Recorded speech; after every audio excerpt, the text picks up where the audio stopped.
Alors donc Catherine Vincent de Constanza, nous sommes producteurs de lavande et d'hélicryse dans la Drôme, pour l'huile essentielle mais également pour la collection.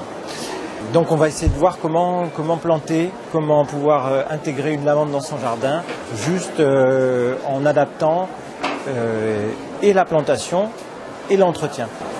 Deux façons d'avoir une lavande au jardin, soit en pot, soit tout simplement au jardin.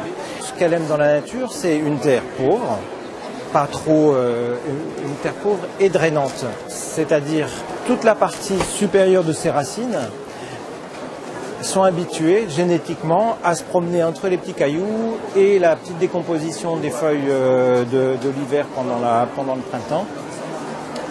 Et surtout pas une terre riche et humide. Donc si on respecte sa façon d'être et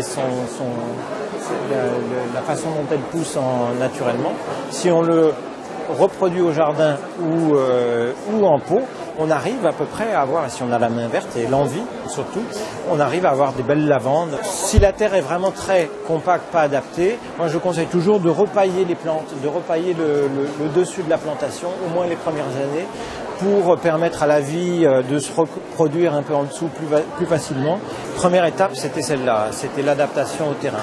La deuxième chose, c'est l'entretien de vos lavandes. Une fois qu'elles sont bien implantées, surtout pour des lavandins qui ont tendance à beaucoup grossir, il faut avoir deux petites interventions qui vont compenser éventuellement des petites souffrances ou des petits problèmes de démarrage. Alors les interventions, c'est tout simplement, quand les plants sont jeunes, faire des tailles ce qu'on appelle des tailles de formation. C'est-à-dire jeune et dans les périodes de pousse de végétation, au printemps, avril-mai selon les régions. Quand les plants sont jeunes, la taille de formation, ça consiste à juste enlever ces pousses naissantes, là je vais le faire là comme ça, hop, qui sont ces futures fleurs, qui va tout de suite, au lieu que la plante dépense son énergie pour une fleur, elle va dépenser son énergie pour beaucoup plus de petites pousses de fleurs. Donc faire plus de feuillage, plus de photosynthèse et un meilleur enracinement. On ne va juste que retarder un petit peu sa floraison, mais on va lui permettre de mieux s'implanter. Deuxième étape de la coupe, de l'entretien de la lavande. On a parlé du paillage qui est intéressant pendant la saison, qui évite d'arroser trop. Autant la lavande a besoin d'être arrosée comme toute plante à la plantation. C'est vraiment une plante de sécheresse, donc à part de recréer quelques orages l'été s'il n'y en a pas, votre seule intervention, c'est ces tailles de printemps. Deuxième taille, qui est vraiment pas à négliger, surtout dans toute la vie de la plante, c'est de refaire des tailles de fin de floraison, ce qui vous permettra de récolter la fleur au mieux. Vous voyez, quand elle commence à terminer, il reste plus quelques fleurs écloses comme ceci, c'est à ce moment-là, de toute façon, où il y a le plus d'huile essentielle. Nous, c'est là où on coupe pour la distillation. Donc la deuxième taille, c'est cette taille fin de floraison, où je vais tailler en dessous de la pousse, de la tige qui a déjà fait la fleur, au moins en dessous. Voilà. Je vais faire une taille en rondeur pour permettre au soleil de refaire bien tout le tour. Donc je vais lui redonner sa forme de boule. Il ne faut pas hésiter, à partir du moment où il y a du vert et des pousses jeunes, de tailler bien. Hop, vos pousses. Voilà. Deuxième, cette taille-là, elle va être adaptée à faire vraiment avec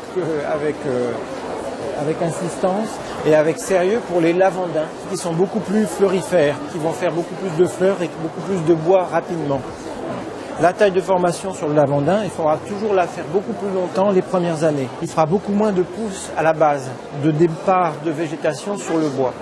Donc si on a loupé cette taille de formation pour le lavandin, au bout de quelques années, on n'aura des fleurs que en haut, et puis on aura beaucoup de bois moins gracieux, surtout si la plante est pas très bien installée. Pour avoir toujours une belle végétation bien dense à la base de la plante, il faut vraiment faire ces tailles de formation jeunes, et puis dès que la fleur est finie, hop, on redescend, voilà.